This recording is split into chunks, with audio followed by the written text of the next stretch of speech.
आजची सुरुवात एका खूप जुन्या आणि प्रसिद्ध कथेने करूया, अय्योबाची कथा. अनेकांना ही कथा माहीत असेलच, एका नीतिमान माणसाची ज्याची देवाने परीक्षा घेतली. पण आज आपण या कथेच्या खूप खोलवर जाणार आहोत. आपल्याला काही समकालीन धर्मशास्त्रीय नोट्स मिळाल्या आहेत, ज्यात अय्योबाच्या कथेला एका पूर्णपणे वेगळ्या दृष्टिकोनातून पाहिलं गेलंय. आणि गंमत म्हणजे या अभ्यासाचं मूळ एका कोरियन धर्मशास्त्रीय विचारात आहे. हो, आणि हा दृष्टिकोन खूपच वेगळा आहे. म्हणजे या विश्लेषणानुसार अय्योबाची कथा ही फक्त एका व्यक्तीच्या विश्वासाची परीक्षा नाहीये. नाही, अजिबात नाही. ही एका वैश्विक कायदेशीर लढाईची सुरुवात आहे, असं यात म्हटलंय. अरे वा. देव आणि सैतान यांच्यातला तो संवाद ती फक्त एक चर्चा नव्हती, तर देवाच्या शासनाच्या वैधतेवरच थेट केलेला हल्ला होता. म्हणजे आज आपण हेच उलगडून पाहणार आहोत की मानवाची इच्छा आणि देवाच्या आज्ञा यांच्यातला संघर्ष या मोठ्या वैश्विक नाटकाच्या केंद्रस्थानी कसा आहे. अगदी. चला तर मग सुरुवात करूया. अय्योबाच्या पुस्तकात देव सैतानाला अय्योबबद्दल विचारतो, त्याच्या प्रामाणिकपणाचं कौतुक करतो, पण सैतान यावर काहीतरी वेगळंच बोलतो. हो, तो सरळ उत्तर देत नाही. तो एक प्रतिप्रश्न करतो, आणि तोच प्रश्न या सगळ्या प्रकरणाचं मूळ आहे. कोणता प्रश्न? सैतान म्हणतो, अय्योब विनाकारण देवाला भजतो का? हा एक साधा प्रश्न नाहीये, हा एक गंभीर आरोप आहे. सैतानाच्या मते अय्योबाचं प्रेम, त्याची भक्ती शुद्ध नाही. अच्छा. ती देवाकडून मिळणाऱ्या आशीर्वादांवर अवलंबून आहे. म्हणजे देवाने अय्योबाच्या संपत्ती, आरोग्य या सगळ्याभोवती एक संरक्षक कुंपण घातलं होतं. बरोबर. आणि सैतानाचा दावा होता की हे कुंपण काढून घ्या, मग बघा अय्योब कसा तुमच्या तोंडावर तुम्हाला शाप देतो. म्हणजे सैतानाच्या मते अय्योबाचा विश्वास हा एक प्रकारचा व्यवहार आहे. व्यवहार, अगदी. तुम्ही मला आशीर्वाद द्या, मी तुमची उपासना करेन. हे तर देवाच्या चारित्र्यावरच केलेलं आक्रमण झालं. नेमका हाच मुद्दा आहे. तो असा सुचवत होता की देवावर कोणीही निस्वार्थपणे प्रेम करूच शकत नाही. म्हणजे जर एखादी सोन्याची मूर्ती अय्योबाच्या इच्छा पूर्ण करू शकली, तर तो तिचीही पूजा करेल. हो, आणि हा आरोप फक्त अय्योबापुरता नाहीये. सैतान देवाच्या संपूर्ण शासन प्रणालीवरच प्रश्नचिन्ह निर्माण करत होता. या कोरियन स्रोतांमध्ये एका शब्दावर खूप जोर दिलाय, घालमांग. घालमांग. हो, घालमांग म्हणजे तीव्र इच्छा किंवा वासना. सैतानाचा युक्तिवाद असा होता की अय्योब देवाच्या आज्ञा नाही पाळत आहे, तर तो आपल्या घालमांगची पूर्तता करतोय. अच्छा, म्हणजे त्याच्या इच्छा पूर्ण होतायत म्हणून तो देवासोबत आहे. बरोबर. सैतानाचा हा युक्तिवाद ऐकून मला एक प्रश्न पडतोय. तो म्हणतोय की अय्योब केवळ फायद्यासाठी देवाला भजतो. म्हणजे यात मूळ मुद्दा इच्छेचा आहे, नाही का? हो, अगदी. या श्रोत्यांमध्ये या घालमांग किंवा इच्छा या संकल्पनेबद्दल नक्की काय म्हणते आहे? ती इतकी नकारात्मक का मानली गेली आहे? खूप चांगला प्रश्न आहे.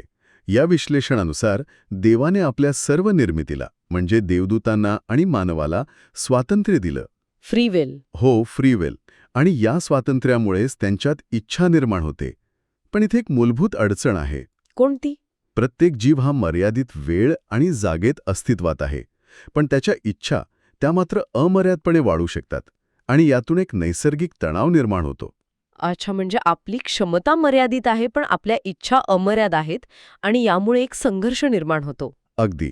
मग या संघर्षातून बाहेर पडायला मार्ग कोणते? कोणते मार्ग आहेत? इथेच त्यांच्यासमोर दोन पर्याय उभे राहतात. पहिला, आपल्या मर्यादा स्वीकारून देवाने जे दिलंय त्यात समाधान मानणं. आणि दुसरा पर्याय म्हणजे आपल्या अमर्याद इच्छा पूर्ण करण्यासाठी अधिक मिळवण्याचा प्रयत्न करणं.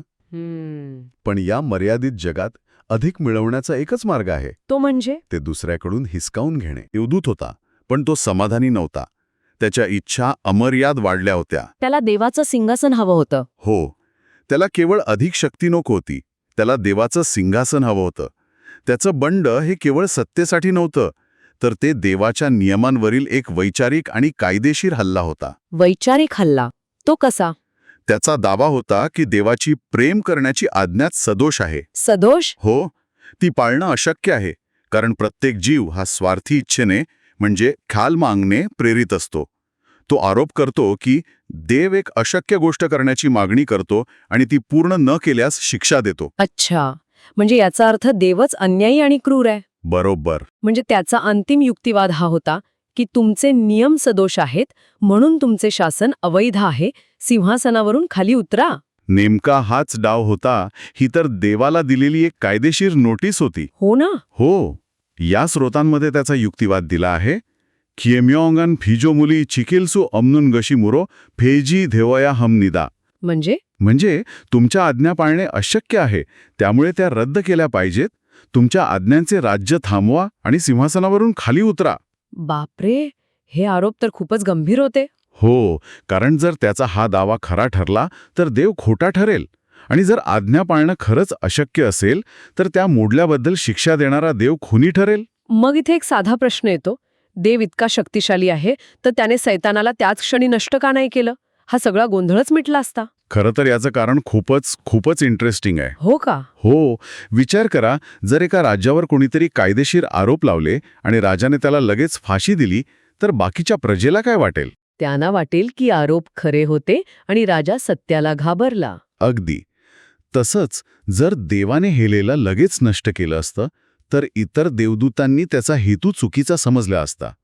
त्यांना वाटलं असतं की देव एका योग्य समीक्षकाला भीतीपोटी शांत करत आहे. आणि मग कदाचित ते देवदूतही देवाच्या विरोधात गेले असते. बरोबर. वा, म्हणजे देवाने शक्तीचा वापर टाळला कारण त्याला एक वैचारिक मुद्दा जिंकायचा होता, केवळ एक लढाई नाही. हो, ही एक प्रकारची वैश्विक बुद्धिबळाची चाल होती.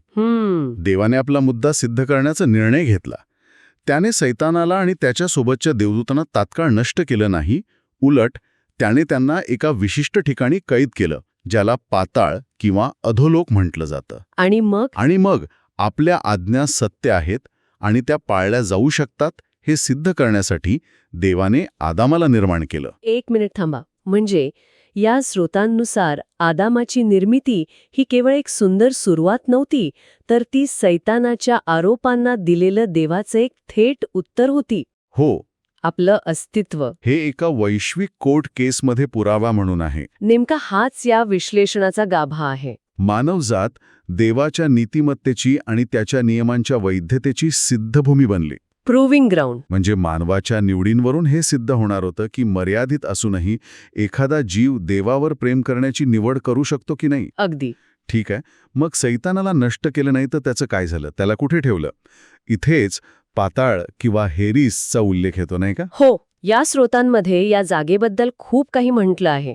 अधोलोक, तळ, अंधार, पाण्याशिवायचा खड्डा, ही सगळी एकच ठिकाण आहेत का? हो, या कोरियन स्रोतांमध्ये शोल, शिओल, हादेस, हेडीज या सगळ्या शब्दांचा उल्लेख आहे आणि ते सांगतात की ही सर्व नावं एकाच आध्यात्मिक संकल्पनेला सूचित करतात. म्हणजे हे नरकासारखं एखादं ठिकाण नाहीये? नाही, ते अंधाराचं क्षेत्र आहे.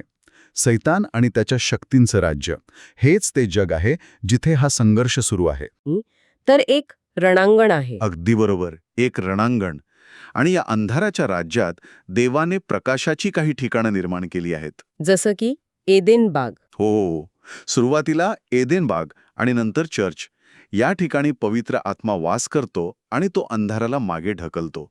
म्हणूनच हे स्रोत सांगतात की पाताळाचे दरवाजे चर्चवर मात करू शकणार नाहीत. अच्छा, म्हणजे चर्च हे शत्रूच्या प्रदेशात देवाचं एक मजबूत ठिकाण आहे. एक स्ट्रॉंगहोल्ड. हो, या विश्लेषणात एक अजून सखोल आणि थोडी म्हणजे गोंधळात टाकणारी कल्पना मांडली आहे. पाताळला बंजेदान म्हणजे यज्ञाची वेदी असंही म्हटलं आहे. हे थोडं कळायला अवघड आहे. रणांगण आणि यज्ञाची वेदी ह्यांचा संबंध कसा लावायचा? ही या विश्लेषणातील कदाचित सर्वात गहन संकल्पना आहे. बरं. यानुसार हे जग, हे संघर्षाचे क्षेत्र एका अर्थाने यज्ञाची वेदी आहे. इथेच देवाच्या आज्ञांची सत्यता आणि मानवी निवडीची परीक्षा होते. आणि मग या वेदीवर अर्पण काय होत आहे? आपलं आयुष्य, आपल्या निवडी. आदाम आणि त्यानंतर संपूर्ण मानवजात या वेदीवर देवाच्या न्यायासाठी आणि प्रेमासाठी साक्षीदार म्हणून उभी आहे. आपला संघर्ष, आपलं समर्पण हे सगळं या वेदीवर अर्पण होत आहे. म्हणजे इथेच मानव सिद्ध करतो की स्वार्थी इच्छेवर मात करून देवावर प्रेम करणं शक्य आहे. बरोबर. आणि म्हणूनच पृथ्वी ह्या संघर्षाचं केंद्र बनली, कारण देवाचा पुत्र येशू ख्रिस्त स्वतः या वेदीवर आला. आणि त्याने इथेच क्रुसावर स्वतःचं बलिदान दिलं. हो, त्याने मानवी रूपात येऊन देवाच्या आज्ञा पाडून दाखवल्या आणि सैतानाचा सर्वात मोठा युक्तिवाद तोच खोडून काढला. वा, म्हणजे आपण अय्योबाच्या एका छोट्याशा कथेपासून सुरुवात केली आणि आता आपण एका वैश्विक संघर्षापर्यंत पोहोचलो आहोत. जिथे पृथ्वी हे एक रणांगण आणि यज्ञाची वेदी आहे आणि आपल्या दैनंदिन जीवनातील निवडी या मोठ्या नाटकाचा एक भाग आहेत. हो. आणि यातील मध्यवर्ती कल्पना हीच आहे की आपल्या अमर्याद इच्छा म्हणजे कालमांक आणि आपलं मर्यादित अस्तित्व यांच्यातला तणाव हा काही दोष किंवा चूक नाहीये. नाहीये? के रोबुथ्रू मरजिगे मांदुनन खलमांगवा हनानिम के खाक्काई नागादोरोग छेचो खानन के म्योंगी दोंगशे बुयो देव होता. याचा अर्थ काय? याचा अर्थ देवापासून दूर नेणारी इच्छा आणि देवाजवळ येण्यास प्रवृत्त करणारी आज्ञा या दोन्ही गोष्टी आपल्याला एकाच वेळी दिल्या आहेत. म्हणजे आपण स्थिर राहूच शकत नाही. एकतर आपण आपल्या इच्छांच्या प्रवाहात वाहून जातो, किंवा मग त्या इच्छांवर नियंत्रण मिळवण्यासाठी आणि योग्य मार्ग निवडण्यासाठी देवाकडे धाव घेतो. एक सततची ओढाताण. आपल्या आत असलेल्या या विनाशकारी अमर्याद इच्छांवर मात करण्यासाठी आपल्याला देवाची मदत लागतेच. हाच संघर्ष आणि हीच निवड आपल्याला सार्वकालिक जीवनाकडे घेऊन जाते. ही परीक्षा आहे, पण तीच संधीही आहे. अगदी. या चर्चेच्या शेवटी श्रोत्यांसाठी एक विचार सोडून जाऊया.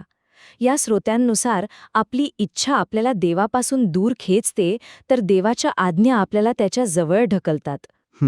जर हे खरं असेल तर आपल्या रोजच्या जीवनातील त्या क्षणांबद्दल काय म्हणता येईल, जेव्हा आपल्या इच्छा आणि आपल्याला योग्य वाटणाऱ्या गोष्टींमध्ये संघर्ष होतो? तो संघर्ष एक शिक्षा आहे की या स्रोतांनुसार तो देवत्वाचा खरा अर्थ अनुभवण्याची आणि त्याला अधिक जवळून ओळखण्याची एक संधी आहे?